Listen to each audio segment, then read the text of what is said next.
Looking for an old style, new school driving type game? The answer, just check out my review of SlipStream. Coming up next on Mumbles. Hi everyone, Mumbles here. When I was younger, I loved racing games. I could not get enough racing games in my life. Whether it was a NASCAR game or Mario Kart or whatever kind of game it was that had racing in it, I wanted to play it.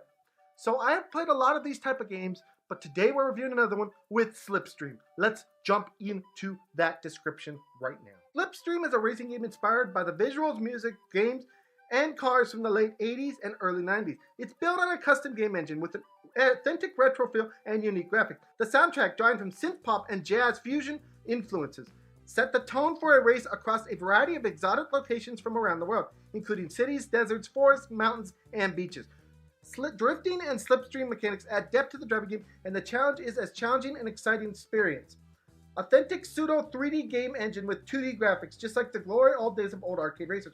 20 different tracks set on a variety of exotic locations all around the world and beyond. Local multiplayer for up to 4 players. 6 game modes: Grand Tour, a road trip through exotic landscape with branching paths and rivals to race again.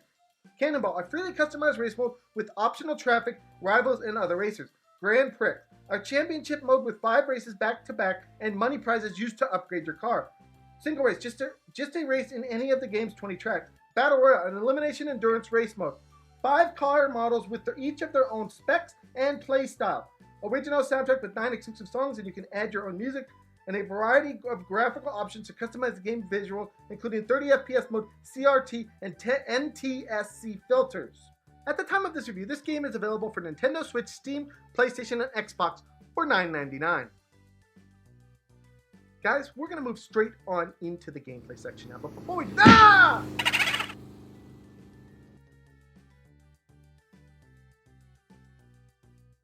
This game takes all of its inspirations from 80s style driving games, where basically you were on a road and you had to move left or right and avoid different cars and pass people.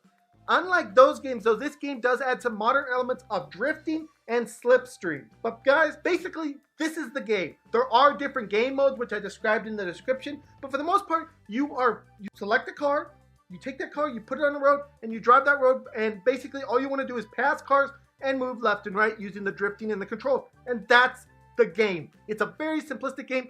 It basically is a callback to some of the old arcade type games with, like I said, Outrun and things like that. And that's pretty much the game. There's really not much to talk about here. There are various sceneries and stuff in the background. Looks really cool. Is it a good game, though? We're going to move on into the con section. The first con is that this game isn't anything we haven't seen before. I say this about a lot of games, but if you're going to make a game, you got to make it something unique in order to grab my attention about it.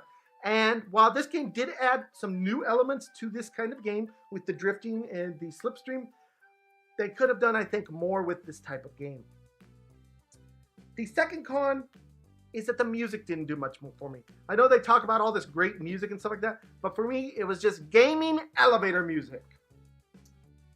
So we now come to the score section, and I gotta say, I loved these kind of games as a kid. I 100% did. I love driving games. I love any kind of game where I could get competitive and race something.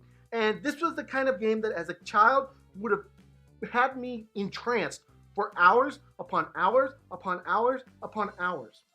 But as an adult, I find myself not nearly as entranced, unfortunately. It's a good game. They made it great. The controls control great. The game itself plays great. And everything about it is nice. But you also have to remember exactly what it is. It's not going to do anything new or exciting like that. It's a game based on older games that they're making here. So, with the goal that they set out to do of making this game, you know, like those older style 80s and 90s games, and to improve on that kind of thing, they did achieve that. They achieved that 100%. So if you're looking for a game based on those things, you got your game right here. But if you're looking for something that does something extremely new or something like that, this isn't the game. That's not the game. You're getting basically a game based on an 80s and 90s style game. So you just have to keep that in mind with this review and with this score I'm going to give. On today's episode of Mumbles, I am giving this game a 7 out of 10 when you're basing it on what they were trying to do with this game and the style of game they're making. But I'm giving it a 5 out of 10 based on today's style of game. So basically what I'm trying to say here is, If you're looking for a game like this, get it. If you're looking for something that's new and exciting, don't get it. It's that simple.